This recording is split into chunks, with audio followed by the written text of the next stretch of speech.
Olá pessoal, eu sou o Marcos, tudo bem com vocês? Como prometido, eu vou trazer para vocês a resolução da prova do Enem e a base que eu estou utilizando é a prova branca, certo? Espero que vocês tenham feito uma boa prova e conforme nós formos conferindo aqui, eu espero que você tenha um bom resultado. A prova não estava difícil, viu? Acho que duas questões no máximo ali que podiam ter interpretação um pouco diferente. E então, vamos lá, bora para a correção.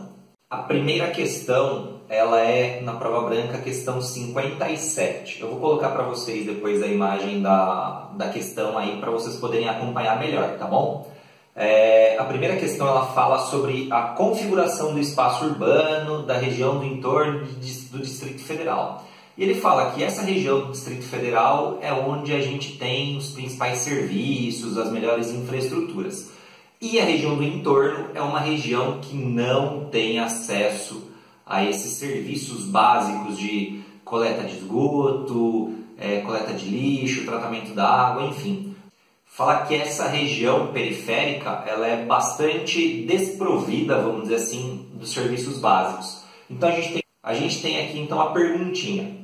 A organização interna do aglomerado urbano descrito é resultado da ocorrência de um processo do quê? É uma expansão vertical? Não tem nada a ver com expansão vertical, né? A expansão vertical é a expansão para cima, a construção de prédios, ok? A polarização nacional, fala que Brasília se tornou um polo nacional, né? O Distrito Federal se tornou um polo nacional. Não, a gente não deve esquecer que existem ainda outros polos muito importantes no Brasil, né? Rio de Janeiro, São Paulo, enfim, as grandes capitais do Brasil.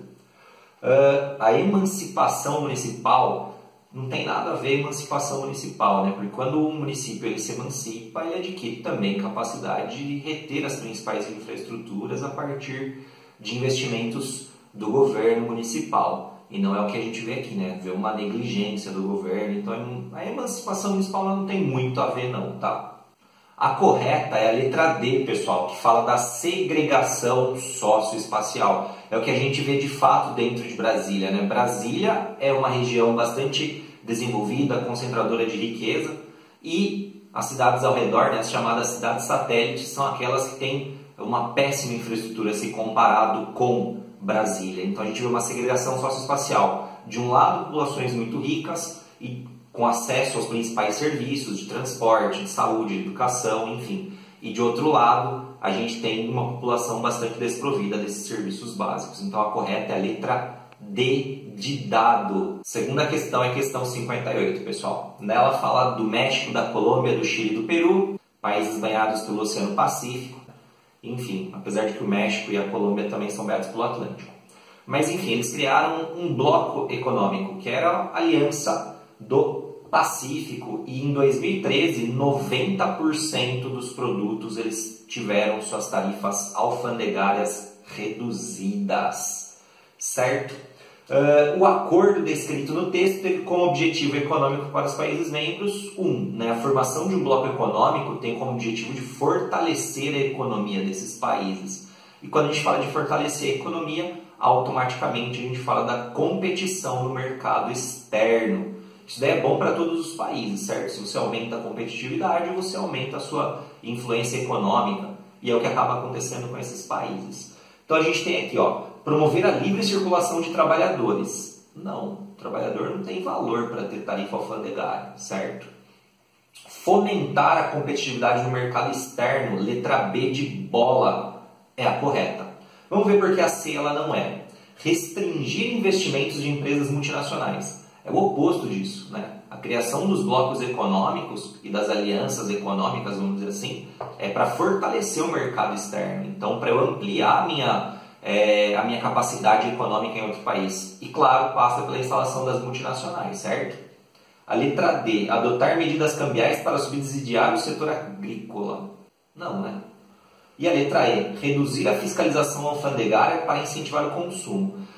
Diminuir as tarifas alfandegárias é diferente de não fiscalizar. Apesar de elas terem sido reduzidas, a fiscalização ela ainda existe. Então a gente elimina e novamente a correta é a letra B. Questão 59.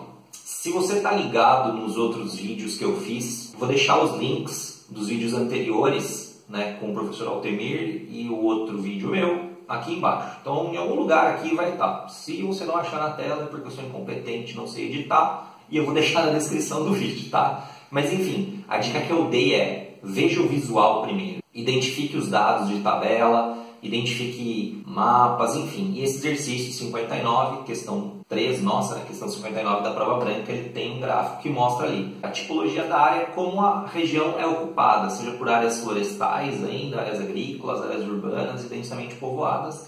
E ele pega pra gente a porcentagem de chuva que fica retida no local e a porcentagem de chuva que acaba escoando. Então a gente tem aqui, ó, as bacias naturais e florestas, ela tem 80 a 100% de infiltração, enquanto que o escoamento é de 0 a 20%. É uma área, então, que tem poucos problemas relacionados à água e ao escoamento da água. As bacias com ocupação agrícola e cultivos, a gente vê que o escoamento já é um pouquinho maior, fica 50 a 50, né, entre 40 e 60% de infiltração e 40 e 60% de escoamento. Agora os problemas começam a ver aqui, ó. Tanto nas bacias com ocupação residencial e bacias com ocupação urbana pesada, a gente tem um índice de escoamento maior do que o índice de infiltração. Inclusive, na bacia urbana pesada, a gente tem um nível de escoamento de 90 a 100%, o que acaba provocando as enchentes, né? Já as áreas de bacias naturais e florestas bastante preservadas, a gente tem uma grande capacidade de infiltração relacionada à presença da vegetação nativa e as raízes também, né? Elas auxiliam a infiltração de água no solo, certo? Então isso daí faz com que as erosões sejam reduzidas. Então a gente tem aqui, ó, a leitura dos dados revela que as áreas com maior cobertura vegetal, elas têm potencial de intensificar o processo do quê? A erosão não é, porque a cobertura vegetal diminui muito os processos erosivos. Intemperismo físico, da mesma forma, ele não ocorre, certo? Porque a cobertura vegetal, ela diminui ao máximo as atividades das intempéries, né, de erosão e intempéries.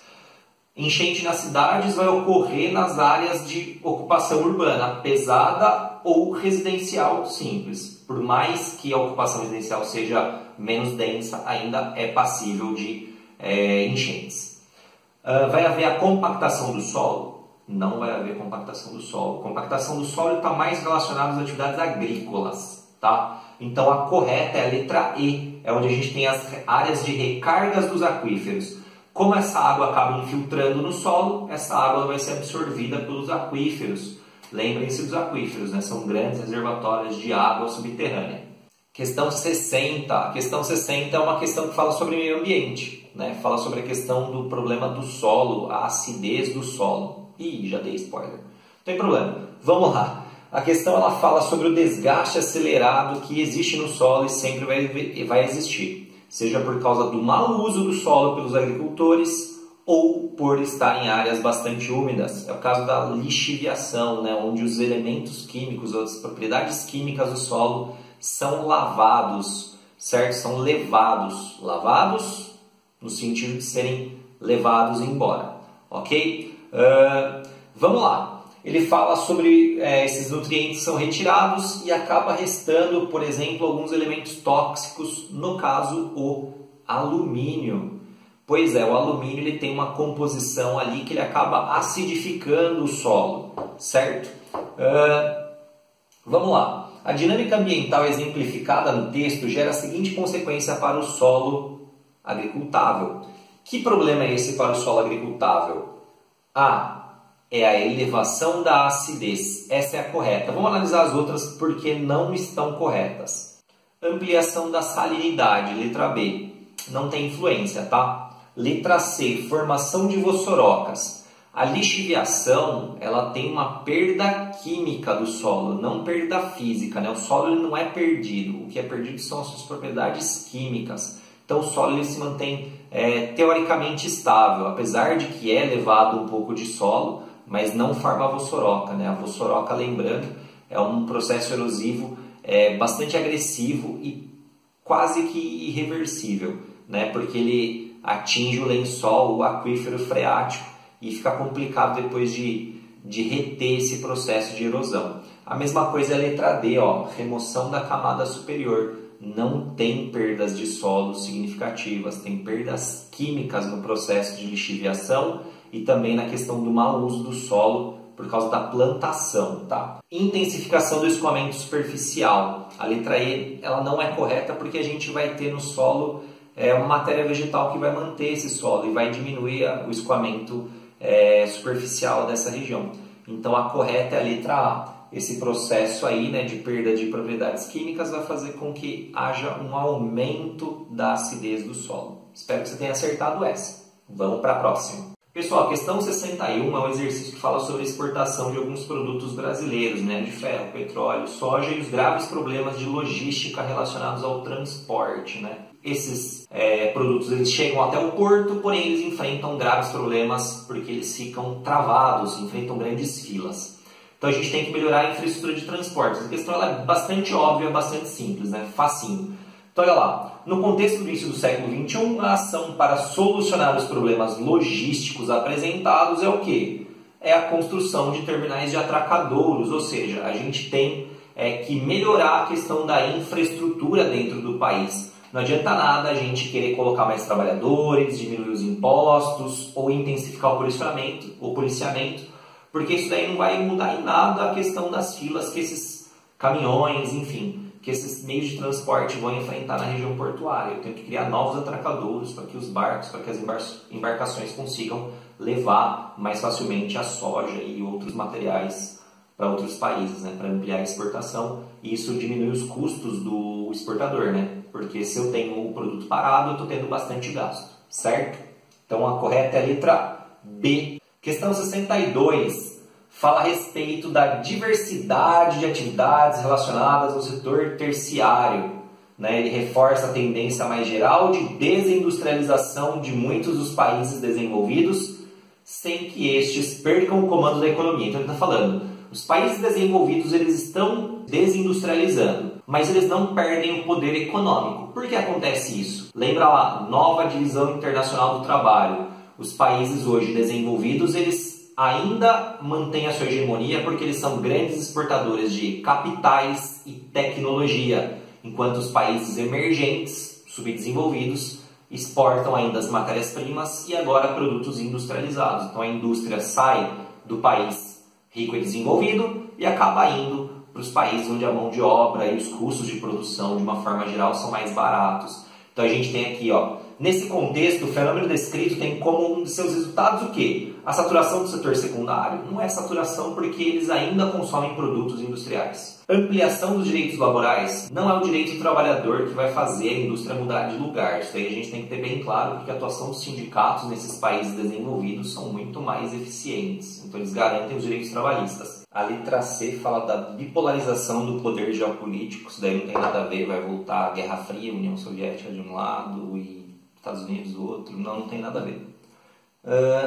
A D é a correta, né? A consolidação do domínio tecnológico, né? Os países desenvolvidos com sua mão de obra qualificada e capacidade de investimentos em pesquisa e desenvolvimento de novas tecnologias faz com que ela se mantenha com o poder e com a hegemonia mundial. Então ela perde as suas indústrias, perde entre aspas, né, as suas indústrias para os países subdesenvolvidos, especialmente os emergentes, né, Brasil, China, Argentina, enfim, países onde a mão de obra é barata e onde também os custos de produção são reduzidos. Então a correta é a letra D, consolidação do domínio tecnológico, ok? Exercício 63, prova branca, fala sobre o fenômeno da mobilidade populacional. Esse fenômeno da mobilidade populacional ele fala da transição, né, da população das cidades pequenas, das cidades grandes, né, das grandes cidades, das metrópoles, e a sua mudança para cidades pequenas ou cidades médias.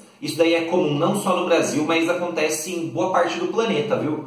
A gente vê isso nos Estados Unidos, inclusive houve até a formação do cinturão da ferrugem, né, na região de Detroit, ali, onde as indústrias saíram dessas grandes cidades, dessa região, e foram para novas áreas industriais. O mesmo acontece aqui, né? No caso do Brasil, o que a gente vê é a saída das indústrias das grandes cidades, como São Paulo, Rio de Janeiro, enfim, das grandes capitais, e indo para cidades médias. Aqui em São Paulo, a gente percebe principalmente aí a vinda, né? Porque eu sou do interior, das indústrias para a nossa região. Sorocaba, Campinas, Jundiaí, região do Vale do Paraíba, até mesmo em áreas mais interiores ainda, como Ribeirão Preto, certo? Então a gente vê uma interiorização das indústrias, uma descentralização e, consequentemente, a ida da população até essa região, ok? Então a gente tem a redefinição desses fluxos migratórios no Brasil no período apontado no texto, né, final dos anos 90, início dos anos 2000, tá? Então a gente tem como resposta correta a letra D de dado, a desconcentração da atividade industrial. Não é a letra A, porque a letra A ela fala da descapitalização do setor primário, quer dizer que a agricultura perdeu dinheiro e eu vou sair da cidade. Não tem relação nenhuma, né? Letra B, ampliação da economia informal. Saio da minha grande cidade, vou para a cidade média para ser um trabalhador informal, vou trabalhar lá com camelô, vendendo balinha. Não tem lógica, né? Letra C, tributação da área residencial citadina. Os tributos são cobrados em qualquer cidade, maior ou menor. Isso daí não vai influenciar, porque isso daí pode variar de bairro para bairro, de região para região, mas isso daí não é o fator determinante. O fator determinante, de fato, é a desconcentração do setor industrial. Letra E, saturação da empregabilidade no setor terciário. A gente está falando do setor terciário, que é o setor que mais emprega, ele sempre está em mudança, ele não vai saturar tão facilmente. Então a resposta correta, letra D, de novo, desconcentração da atividade industrial. Beleza? Facinho também é essa, hein? Questão 64 é uma questão bem legal que fala da participação da mulher no cenário político brasileiro e, de certa forma, mundial, né?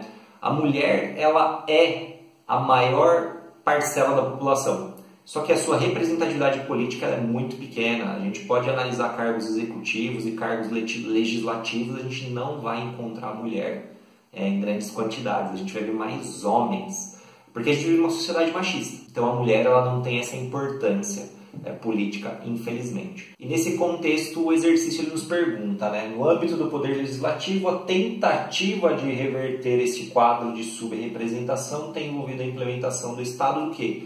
De leis de combate à violência doméstica.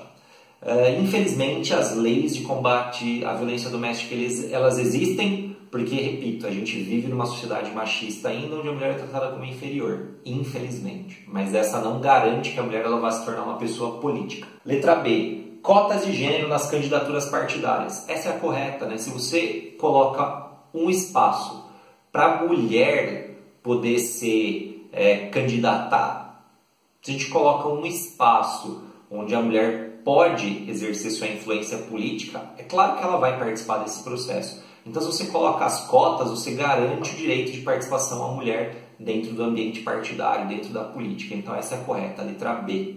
Letra C, programas de mobilização política nas escolas. Assunto complicado, né? Por causa do grande questionamento a respeito da escola sem partido. Então, letra D, propagandas de incentivo ao voto consciente. O voto ele deve ser consciente, independente se a gente vota em mulher, homem, transgênero, enfim, quem a gente votar, independente de partido também. A sociedade ela só pode melhorar através dos avanços sociais e melhorias dentro do país. E quem faz isso por nós é quem a gente coloca no poder. Então, quando a gente fala de voto consciente, a gente deve lembrar, o voto consciente ele é independente de partido ou de gênero, certo? E a letra E, apoio financeiro às lideranças. Assim como as leis de combate à violência doméstica, o apoio financeiro não garante que essa mulher ela vá se inserir dentro do contexto político. Certo? Então a correta é a letra B. Questão número 65 fala sobre a questão da Palestina. Bem legal, só que é muito fácil, viu? Sobre a Palestina, a gente deve lembrar que ela está no Oriente Médio e está numa faixa ali próxima a Israel, que é o Estado judeu. E infelizmente existem grandes conflitos nessa região e a paz ainda não é algo tão simples. Mas em 2012, né, depois de muita luta, houve uma Assembleia Geral na Organização das Nações Unidas, a ONU, na qual 138 conselheiros, né, representantes de países, votaram a favor do reconhecimento do Estado da Palestina. Isso daí é bastante interessante porque mostra que a comunidade internacional reconhece a Palestina como Estado agora. Ela não delimitou território, ela não se tornou um governo ainda separado, mas garantiu a existência do Estado palestino. Então a questão fala um pouquinho sobre essa história e nos pergunta, né, a resolução da ONU, onde de 193 delegados, né, representantes, 138 votaram a favor da Palestina. Referendou o quê? A delimitação das fronteiras, letra A? Não. Letra B, o aumento da qualidade de vida da população. A qualidade de vida está relacionada a outros fatores, investimentos, setores sociais, crescimento econômico, distribuição de renda, não tem a ver com resoluções na ONU. Letra C, implementação do Tratado de Paz com israelenses? Infelizmente não.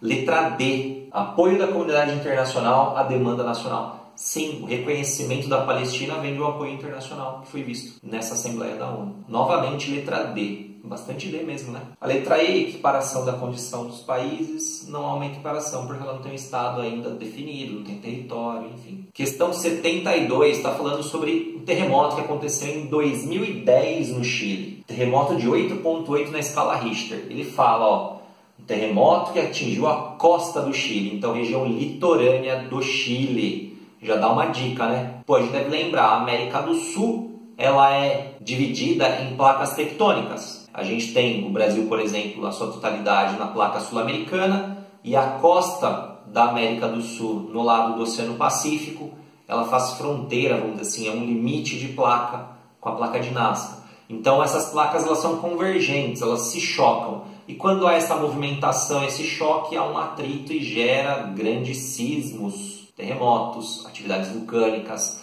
a formação de cadeias montanhosas, a Cordilheira dos Andes se formou nesse contexto, certo? Então essa questão é bastante simples. Se for terremoto, tem que lembrar como se forma e em que local ele se forma. Então olha lá, no texto destaca-se um tipo de evento geológico, os terremotos, em determinadas partes da superfície terrestre. Esses eventos estão concentrados em áreas vulcânicas, onde o material magmático se eleva formando cordilheiras? Jamais. Áreas costeiras, onde o assoalho oceânico recebe sedimento, provocando tsunami. O tsunami ele é gerado por movimentos sísmicos no fundo oceânico, não tem nada a ver com sedimentos, tá? Letra C, estreitas faixas de intensidade sísmica, sim, no contato de placas tectônicas próximas a dobramentos modernos. É o que acontece na região do Chile, né? Uma área bem próxima à Cordilheira dos Andes. Correta a letra C.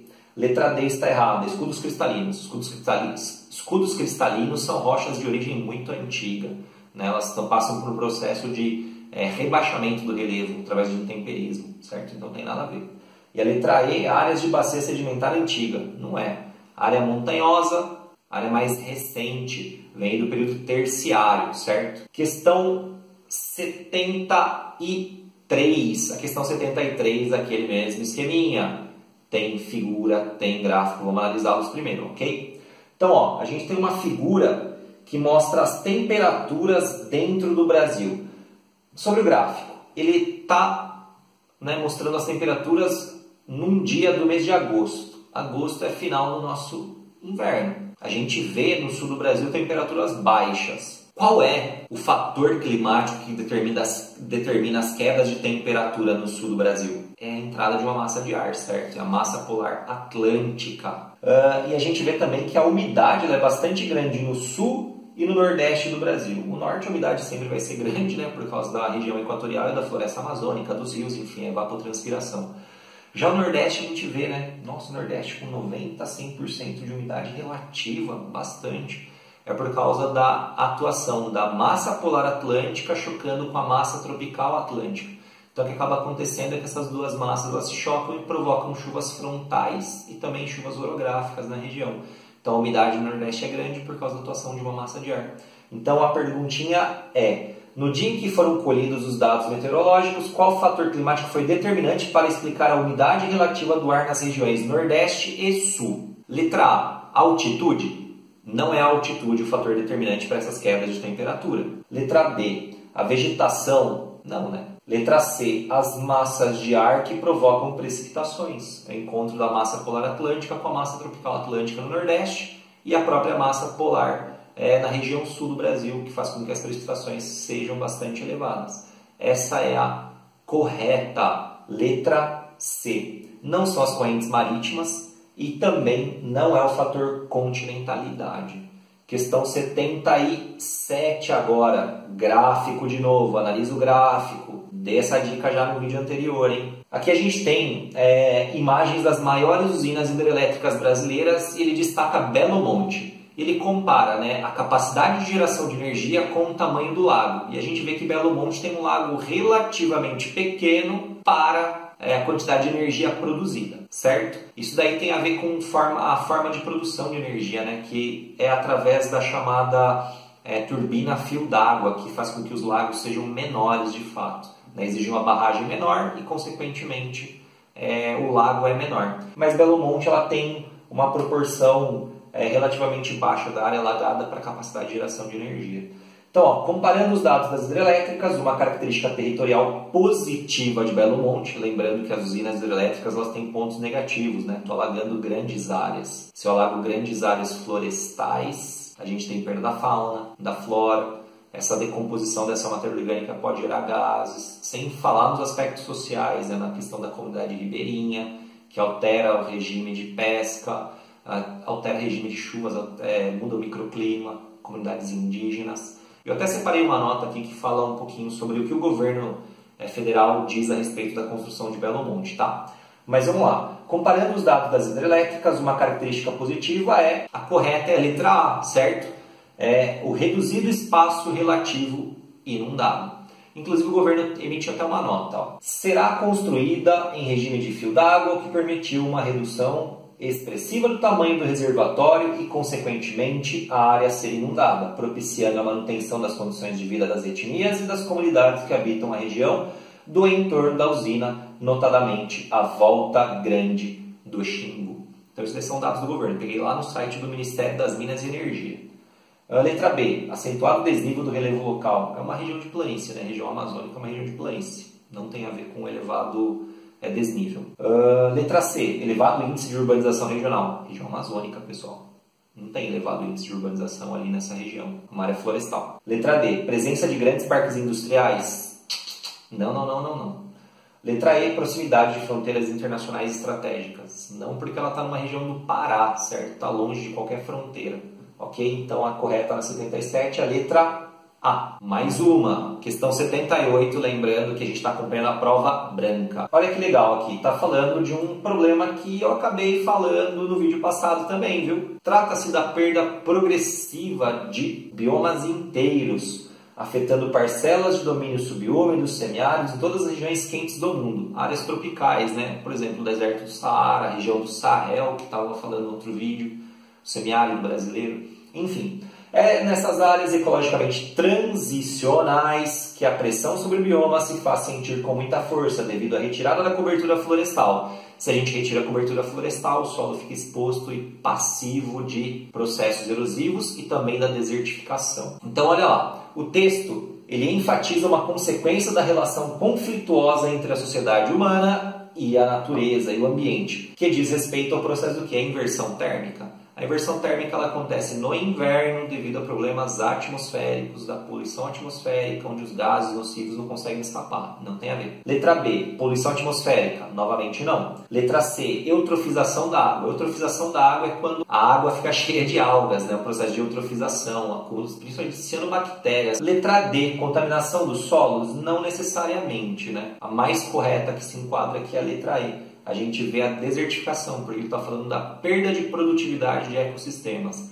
Letra E é a correta. Questão 80. Na questão 80 a gente está falando novamente a respeito do meio ambiente. Eu disse que caía meio ambiente, hein? Ó, vocês não botaram fé, né? Ao destruir uma paisagem de árvores de troncos retorcidos, folhas e arbustos ásperos sobre os solos ácidos. No Brasil, solo ácido é a região do Cerrado. Já fica a dica. Galhos retorcidos, folhas e arbustos ásperos a gente encontra em vegetações aí adaptadas a períodos de seca. Períodos de seca, não longos períodos de seca. Olha lá. Então, ó, os solos eles são laterizados ou tomados por formas de cupinzeiros. Essa modernização lineariza e aparentemente não permite que se questione a pretensão modernista de que a forma deve seguir a função. Essa última parte não tem tanta importância. O processo descrito ocorre em uma área biogeográfica com predomínio de vegetação tropófila e clima tropical. Tropófila é regiões tropicais. É o que a gente tem no Cerrado. Letra B. Xerófila de clima semiárido. A xerófila é adaptada a longos períodos de seca. Não é o que não é o que a gente vê aqui. Letra C. Hidrófila e clima equatorial. A hidrófila é aquela vegetação que ela está adaptada a viver debaixo d'água, né? Por longos períodos ou permanentemente debaixo d'água. Letra D. Aciculifoliada e clima subtropical. A aciculifoliada é a nossa araucária, né? O pinheiro do Paraná. Não tem nada a ver também. E a letra E, semidecido e clima tropical úmido. Complicado, né? Semidecido, ela perde as folhas. Aqui não fala de perder as folhas, mas só para deixar bem claro, a semidecido ela é um pequeno bioma que a gente encontra no interior do Paraná, áreas pequenas de São Paulo, dentro do bioma da Mata Atlântica. Correta nessa questão é a letra A, questão 80. Questão 81, a instalação de uma refinaria. Olha que interessante, né? Quando ela fala da refinaria, ele fala que ela obedece a diversos fatores técnicos, principalmente relacionados à localização, porque ela deve estar perto do centro consumidor e ao mesmo tempo perto do centro produtor. E ele fala da instalação de refinarias dentro do Brasil. A Petrobras possui refinarias estrategicamente distribuídas pelo país, de fato. Vamos lá, relembrar. Onde estão as principais áreas de produção de extração de petróleo no Brasil? Pensa aí. Pensou? Litoral, né? Na região do Rio de Janeiro, Bacia de Campos, região de Camaçari, algumas áreas do Nordeste e no interior da Amazônia.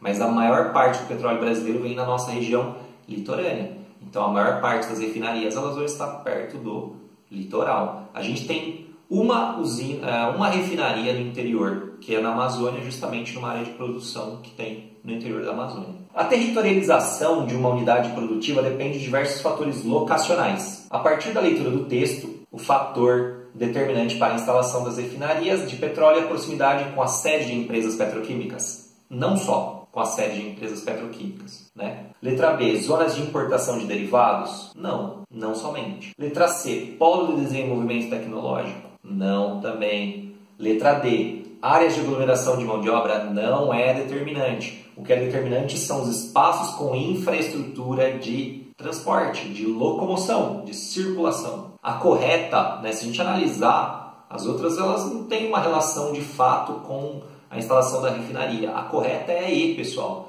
Aí ela fala que é necessário ter um bom ambiente, uma boa infraestrutura de circulação desse produto. Então eu preciso ter um meio de transporte bastante eficiente, que leve, né, ou melhor, que pegue esse petróleo da produção ou da importação até a refinaria e da refinaria até o mercado consumidor. Principalmente a instalação de oleodutos. Tanto que a gente vai, eu vou mostrar um mapa para vocês aí das principais refinarias do Brasil, a gente vai fazer uma comparação com os oleodutos. A gente vai ver que isso tem relação de fato, né? A instalação das refinarias com a presença dos oleodutos. Letra E é a correta. Questão 84, pessoal. Gráfico de novo e é de clima. Olha lá o clima que a gente tem aí. A gente percebe que no início do ano as temperaturas estão abaixo de zero, no meio do ano elas se elevam perto de 20 graus e ao final do ano cai de novo. Então a gente tem uma estação fria em início e final de ano e uma estação quente no meio do ano. Verões no meio do ano são em países do hemisfério... Isso, hemisfério norte, muito bem. Dentro desse mapa a gente tem um gráficozinho e tem um mapa que mostra as cidades. Tem 3 cidades no hemisfério norte. Barcelona, Moscou e Mumbai. Mumbai não pode ser porque, Mumbai está numa região intertropical, climas quentes. Jamais a gente vai ter temperaturas de menos 10 graus ali no inverno. Então a gente já elimina Mumbai. Barcelona. Barcelona está na Europa. A Europa é fria, né? Só que Barcelona está numa região de clima mediterrâneo, onde o verão é bastante quente, com temperaturas acima de 30 graus. E no gráfico mostra temperaturas de 20 graus. E invernos muito rigorosos, com menos 10 graus. Em Barcelona, o inverno ele não é tão rigoroso, né? Em Barcelona, o inverno ele é ameno. As temperaturas chegam aí perto de 10, 8 graus, mas dificilmente ela vai chegar perto de zero, tá? Então, o que a gente acaba tendo como resposta correta é que esse climograma ele representa Moscou. Moscou tem um clima temperado, né? Temperado frio, onde o inverno ele é muito rigoroso e o verão ele é ameno, não é tão quente. Então, a correta nesse exercício é a letra E. Moscou, tá mostrando o clima de Moscou ali, ó, influenciado pela localização geográfica em alta latitude. De fato, o frio que a gente vê em Moscou é porque ele está em latitudes elevadas. Lembra aquela regrinha geral, né? Mais perto do Equador, mais quente. Mais longe do Equador, mais perto do polo, mais frio. Ok? Questão fácil essa, né? A questão 85, ela fala sobre a questão do nível de desenvolvimento da população, para ela ter uma vida melhor, para que ela consiga usufruir dos benefícios da cidade.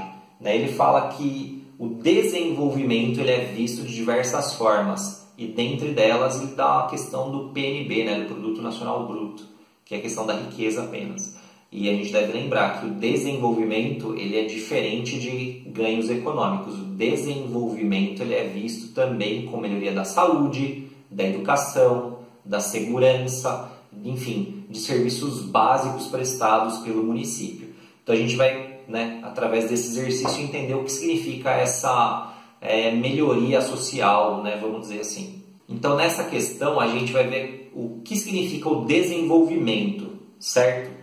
Então, olha lá, a concepção de desenvolvimento proposta no texto fundamenta-se no vínculo entre o incremento da indústria e a atuação no mercado financeiro. Isso é só um incremento financeiro de fato, né? Um ganho econômico apenas, não garante melhores condições de vida para a população, certo?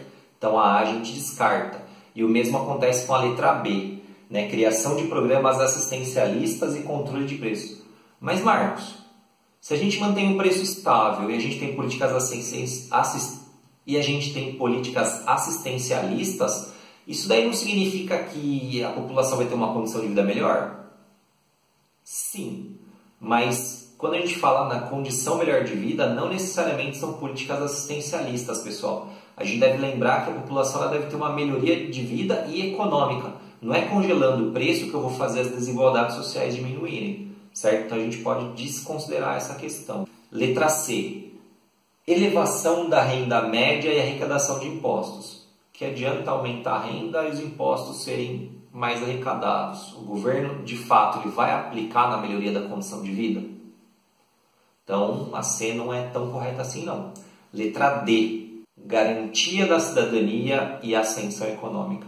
Novamente a correta é a letra D. E essa é a correta, né? Se a gente garante ao cidadão a cidadania, o acesso a hospitais, a educação, a moradia, a segurança, saneamento básico, a gente vai fazer com que ele viva melhor, dando mais desenvolvimento para essa população.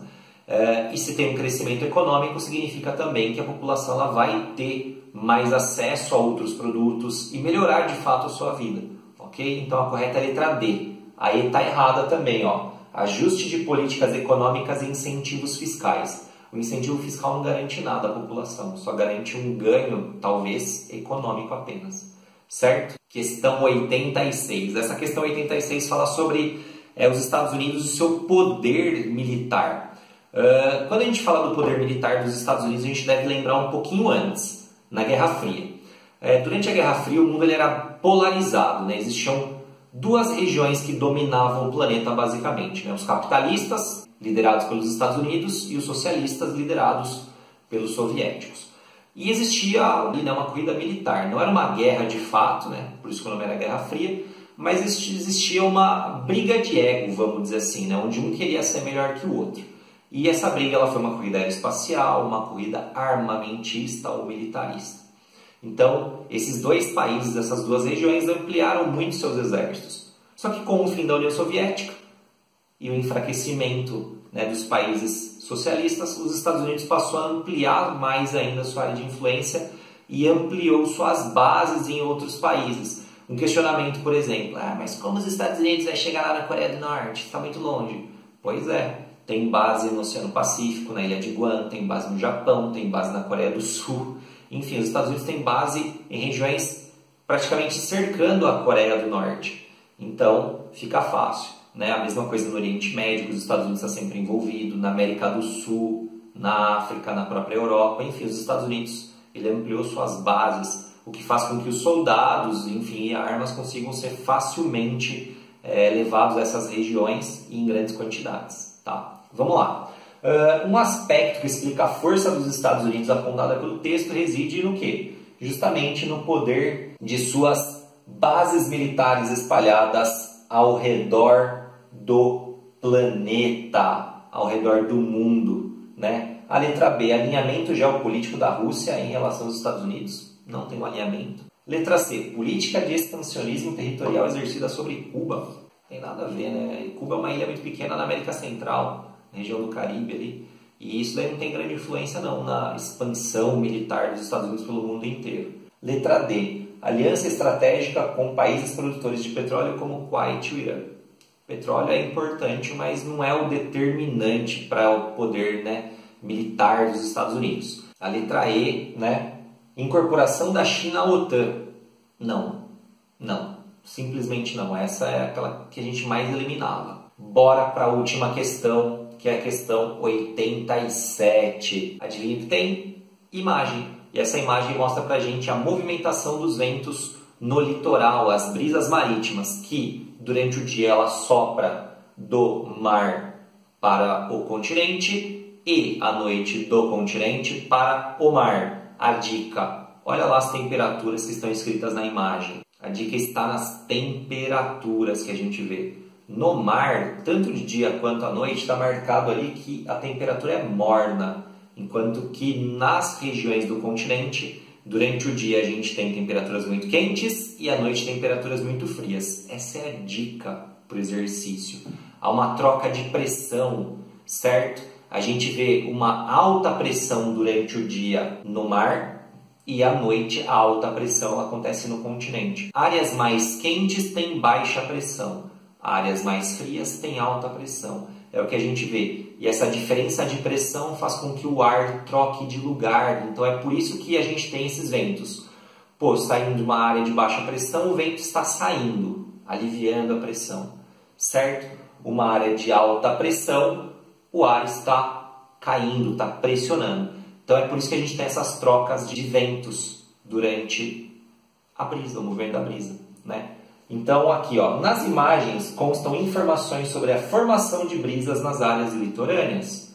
Sobre esse fenômeno, né, a gente tem que saber do que ele resulta, né? Ele é resultado então das diferentes temperaturas entre o mar e o continente, ok? A correta é a letra B, aquecimento diferencial da superfície, né?